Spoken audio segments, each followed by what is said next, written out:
Hello, welcome to the channel. This is where I talk about my comic book collection, updates, things going on, just everything that's going on with me inside of the comic book realm.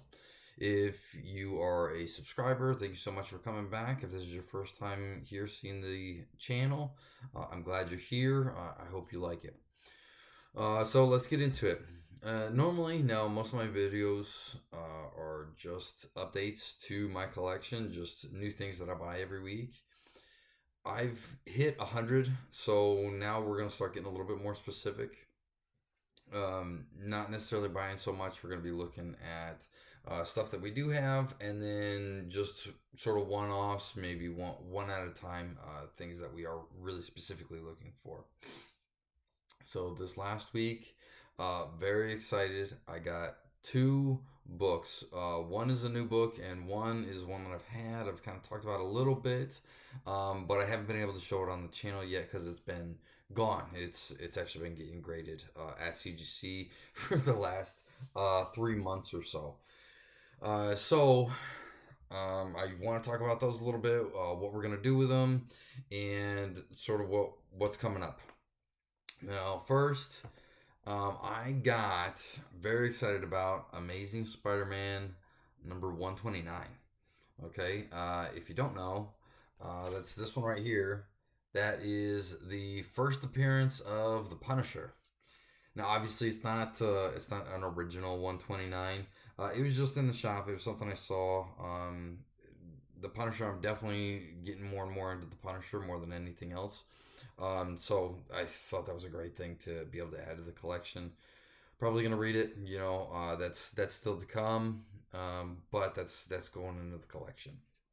Now, the big one, right? This is what I'm really, really excited about. I've been waiting on this since I believe it was late November, like one of the last days of November. So it's been about 3 months now since we dropped this off. I took it to a local shop down the road, Gotham City Limit. Um, they because we're close to Sarasota, where CGC is based out of. They just collect all the books and then they drive them down there, and then they'll go back whenever they're ready to pick them up. So I dropped this off. I think it took an extra week or two for them to actually ship it down because it was December. It was just the holiday season. Everything is kind of crazy. Then they finally got it down there, and without trying to be too awful annoying, I started calling them after about a month or so, um, almost every week or every other week, finding out what's going on. And they were kind of just sort of pushing me off, it'll be here, don't worry. And I was almost starting to really get nervous whether or not it was even coming back. I thought maybe it got lost, or I don't know. But I was really starting to cross my fingers. I hope that my book is still somewhere to be found. Well, they found it, right? It didn't get lost. It was exactly where they said it was. CGC was just taking a little bit longer with this time. I think they were getting some new systems in place. They were sort of changing around some of their employee structure and that. So I'm not sure everything, but it was just a longer turnaround time than normal. I asked the girl when I went to pick it up if 3 months is really the norm, if that's what's to be expected. She did say that she had been doing it for about a year, and this is the longest that she's ever seen. So, moving forward, I hope that it won't be as long of a turnaround again. But we're going to be sending stuff off. We'll see how it goes. Now, without further ado, I am very happy to show you guys. I have this here. All right, so this is Amazing Spider-Man V2 number one. This came out in 1999. I'm trying to get away from the reflection in the computer, but yeah. So I got it back. It's a 9.8, which is great. If you don't know, CGC is on a 10 scale. So 9.8 is about as good as you would expect to get. You really have to have something pretty special for it to be any higher than that. The shop owner called me, said, "Hey, congratulations, you got a 9.8. Come pick it up." I went, picked it up. One of the things I was concerned about when I sent it off was, if you look, it's not exactly center, so there's some border up here, and then these letters are cut off down here a little bit at the bottom. I thought that that was really going to affect the grade, but I guess it doesn't. I guess that's not something that's so much of a concern. So they have a QR code here on the back. You can scan that and pull up the report of your specific certification for that book. So I got it here. I don't want to say it's disappointing. I didn't really know what to expect, but I was thinking that there would be a little bit more involved in the grading, and maybe it's just because this isn't a $5,000 book or anything. It's nothing crazy, so there's not a lot. It does give us the issue date, the issue year, the publisher, the grade. We kind of know all that already. It does certifying it. It also says it on the case here, white pages, which are good. Yellowing is something that's kind of common with these books. So this says that the pages are white. So that's good. There's not a lot of degradation there. It tells us the art comments. All right. Howard Mackey wrote the story. It looks like John Bryn and Scott Hanna did the art, and then John Bryn did the cover. Grade category, modern. I assume that's just the the era that the comic book is from. This is definitely, it's not old, but it's it's newer in relation to some of the other books that they look at, no question. Then the only real comments that it has in regards to sort of what's going on in the book just says key comments. And it actually puts this right on the case as well, right there. So I was hoping there would be more, but all this says is Amazing Spider-Man number 442. So that's in the entire lineage of Amazing Spider-Man, from number one, back in, I think it's 1963, all the way up to 1999, 442. Um, Avengers, Fantastic Four, Daredevil, and Scorpion appearance and wraparound cover. So it talks about some of the other characters that show up in the book, and then the cover is a wraparound. That just means that it's just one continuous cover. If you looked up, the artwork sort of continues all the way around, as opposed to like this other one. Let me take this out of the case here really quick.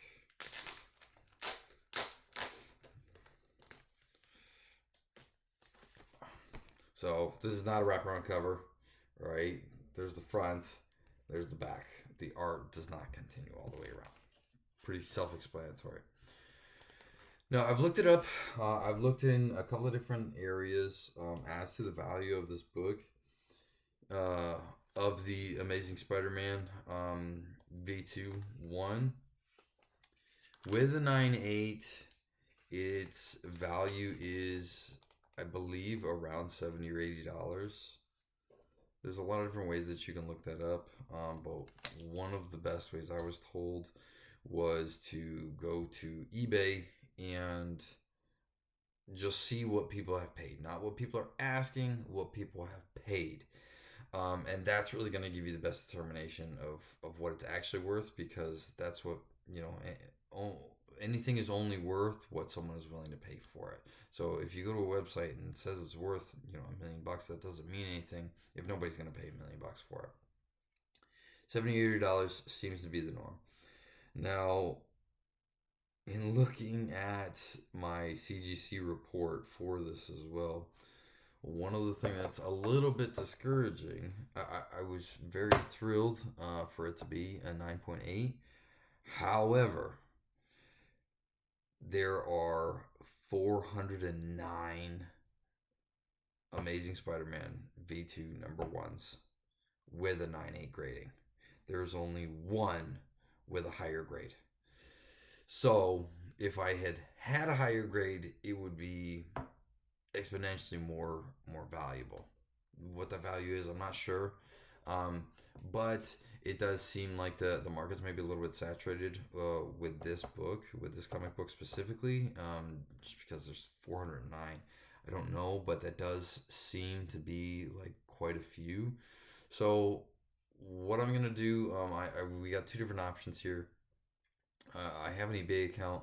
I may be trying to sell it on eBay, and just see how much we can get out of it. The other thing I think I'm gonna do first is go to Cosmic Comics, to Bobby, the main comic book store that I go to, the one that I actually got this from initially, and see if I can get a trade. I need about 20 more books in that Punisher series that I've been collecting, and I need 3 more Captain Planets to complete that set. I don't think that he has the Captain Planets, but if I can get a trade for this for the rest of the Punisher series, I think that the value there is about $40 or so. So I think that's what you would expect with a trade from a regular store. So if I can do that, I'll be happy. I will have not quite completed my set. I don't think my set will ever be completed, but we'll be a lot closer to getting there. The Captain Planet, just because I brought it up, Captain Planet, I am very optimistic. I'm going to be able to complete that in the next couple of weeks. The collectibles convention in downtown Jacksonville is coming up. My son and I are going there. We got tickets. That's going to be my main goal, is to complete that set, because those are the 3 comic books that I've been looking for that I've found to be the most difficult. Last update that I have, just because I've talked about it in previous videos, I was very excited. This weekend, I was supposed to be going with my son to go see Lou Ferrigno. He was actually going to sign a Hulk comic book for us, and we were going to sort of see what to do with that. I think it was last week or a couple of days ago, he put out a video on his Facebook channel. He is not coming. He canceled. He double booked. So better luck next time. I now have a Hulk comic book that I don't know what to do with. Hopefully he's going to come back into town. I don't know when that'll be. But whenever he does, that's going to definitely be the main goal, to get that signature, get it certified, and get it sent off and graded. But for right now, we're just going to sit on it. That's everything that's going on with us. I'll let you know how the trade goes, if I can make a deal with Bobby. Until then, if you guys have any tips or tricks or suggestions or questions, please let me know. I'd be happy to talk about it.